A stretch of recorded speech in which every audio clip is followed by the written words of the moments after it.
Olá, alunos do sétimo ano, professor Esquilace, tudo bem? Gente, estou aqui então para fazer a correção dessa atividade que eu passei naquele texto que era do dia 10 de maio até 21 de maio, tá? Então nós vamos ver aqui essas 6 perguntas que eu fiz e nós vamos lá no texto encontrar essas respostas, né? Que a gente encontra essas respostas lendo o texto, entendendo o que leu do texto, para poder refletir sobre o texto e aí finalmente poder fazer, responder o que a atividade, o que a questão está perguntando. Tudo bem? Então vamos lá. Lembrando que fez a atividade, me envia no e-mail que está aqui, ó, tá? Para eu poder, para poder constar aqui que vocês estão respondendo e fazendo as atividades, certo? Então vamos lá. Então o tema era de noite, né? E aí ele está fazendo uma pergunta sobre o que faz a linha do Equador e o meridiano de Greenwich. Então vamos lá, eu grifei aqui, eu li o texto, né? E grifei para poder facilitar.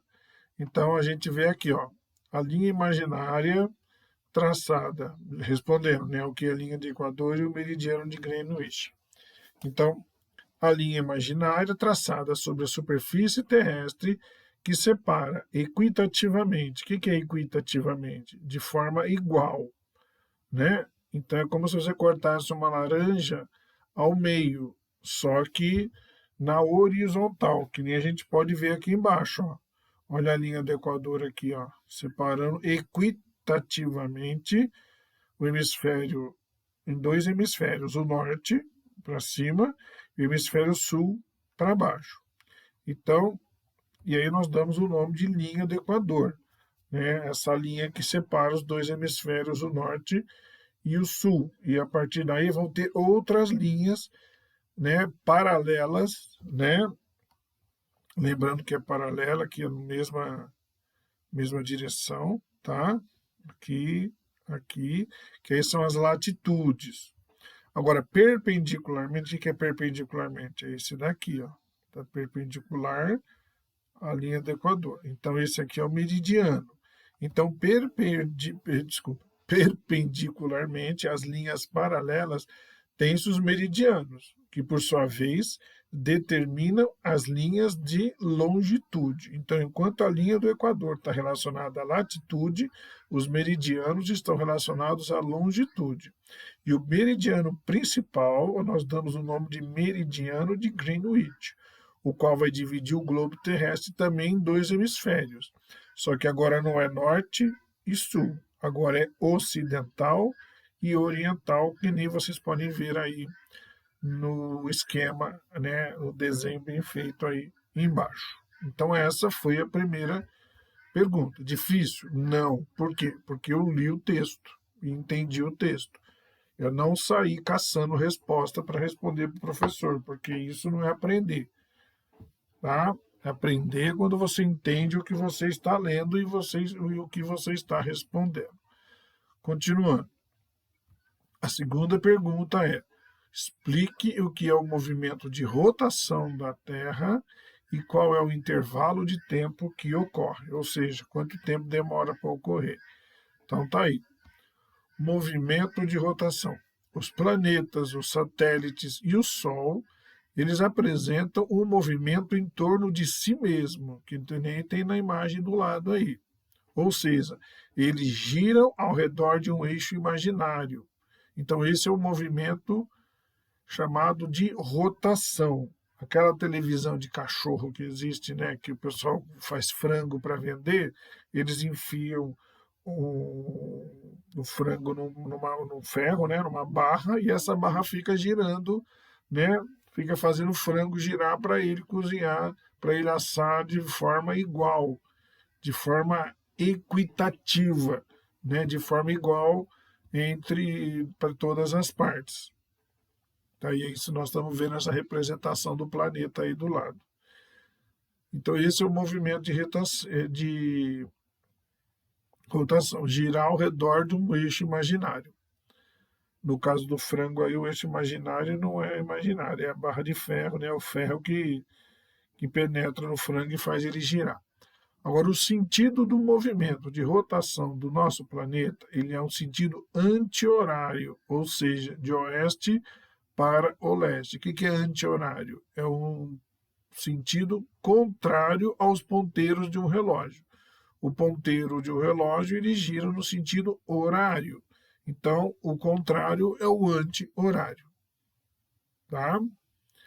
E esse intervalo de tempo que o planeta leva para dar uma volta completa em torno do seu próprio eixo de rotação é de 23 horas, 56 minutos e 4 segundos. Mas para facilitar, convencionou-se então chamá-lo de o dia terrestre com 24 horas completas. Certo? Essa é a segunda questão.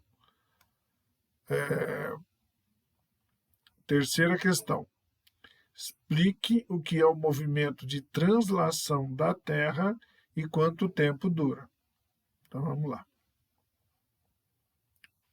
Eu li, ficou facinho, né? Então, ó, a translação terrestre é o movimento que o planeta descreve ao redor do Sol e gira aproximadamente e dura aproximadamente 365 dias. E o movimento de translação, assim como o movimento de rotação, ocorre no sentido anti-horário. Então, nós temos aqui, os desenhos não estão representando os tamanhos reais, porque o Sol ele é muito, muito, muito maior do que a Terra. Tá? Então, nós temos aqui a Terra girando em torno do Sol. Tá? Isso aqui ela segue uma órbita. Então, esse giro, por exemplo, pegar aqui, começou, vamos contar aqui. Que hora que ele vai voltar? Quando ele vai voltar nessa mesma posição aqui? Um ano depois, 365 dias ou 12 meses, porque ele gira em volta do Sol. Então, esse movimento de translação aqui, ele leva 365 dias. E o movimento de rotação leva um dia só, 24 horas. Está vendo esse vermelhinho aqui? Ele mostrando o sentido que ele está fazendo. Então, quando ele faz a translação, ele também faz a rotação? Sim, porque a translação são 365 dias, ou seja, são 365 rotações da Terra em volta dela mesma. Quando ela completa 365 rotações, ela está de volta no ponto de onde ela começou. Certo? Quarta pergunta. O que são os solstícios e quando ocorrem?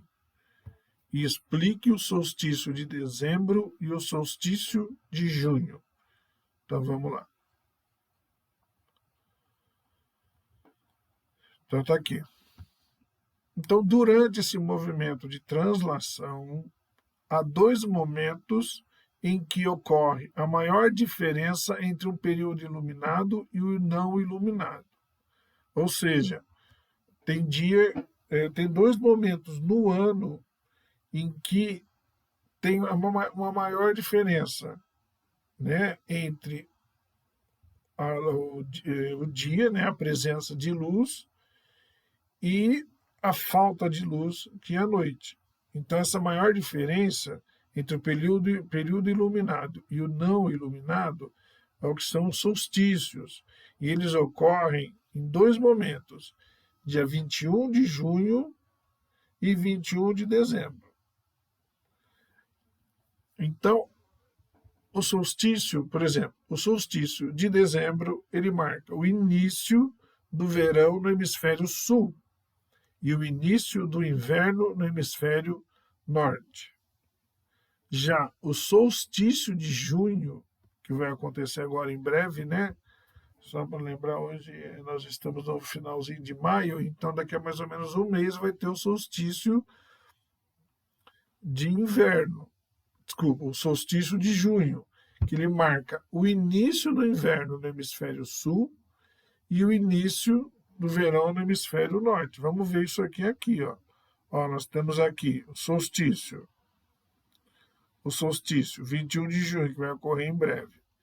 Então, quando chegar 21 de junho, nesse dia aqui, que é o dia que vai estar a maior diferença entre o período iluminado e o período escuro, vai começar o inverno no sul e o verão no norte. Aí, 6 meses depois, tem o solstício de dezembro, no dia 21 de dezembro, que é quando começa para a gente o verão aqui no sul e começa o inverno no norte. Por isso que em filmes no Natal nos Estados Unidos, lá está nevando, né? Porque lá é frio, lá está começando o inverno, enquanto aqui está começando o verão, certo?